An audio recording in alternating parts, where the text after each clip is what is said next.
시청자 여러분, JTBC 뉴스룸을 시작하겠습니다. 헌법재판소가 한덕수 국무총리 탄핵안을 기각했습니다. 재판관 8명의 의견은 기각 5, 각하 2, 인용 하나로 엇갈렸습니다. 그런데 이 선고 결과보다 더 주목해야 할 건 한 총리 선고문의 행간이라는 분석이 나옵니다.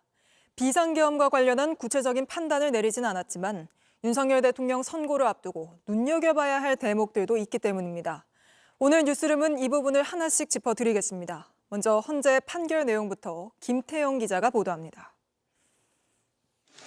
헌법재판소가 한덕수 국무총리에 대한 국회 탄핵 소추를 기각하면서 한 총리는 87일 만에 대통령 권한대행직에 복귀했습니다. 헌법재판관 8명 중 6명 이상이 인용해야 파면되는데 5명이 기각, 2명이 각하 의견을 냈고 인용 의견은 1명에 그쳤습니다.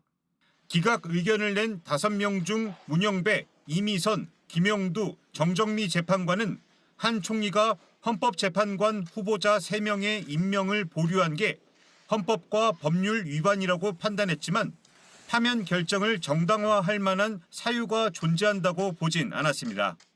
피청구인이 헌법 및 법률 위반이 임명권자인 대통령을 통하여 간접적으로 부여된 국민의 신임을 배반한 경우에 해당한다고 단정할 수 없습니다.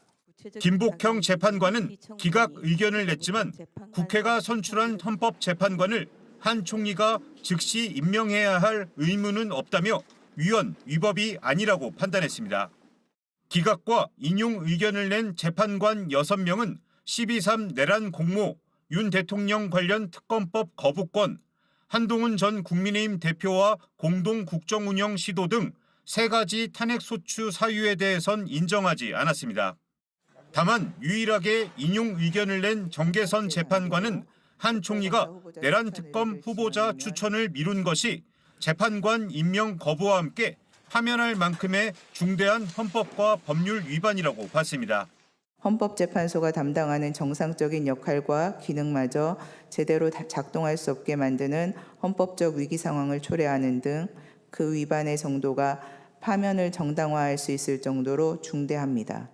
정영식 조한창 재판관은 국회 탄핵 의결 정족수를 대통령 기준으로 판단해야 한다며 각하 의견을 냈습니다. 한덕수 대행은 헌법재판소 선고 직후 직무에 복귀하며 통합을 강조했습니다. 극렬히 대립하는 정치권에 대해서 그러지 말아야 된다는 목소리를 확실하게 내고 있다고 생각합니다. 이제는 좌우는 없다고 저는 생각합니다. 한 대행은 재난안전상황실을 찾아 전국 산불 대응 상황을 점검하고 산불 피해가 큰 경북 의성 현장을 방문해 이재민을 위로했습니다.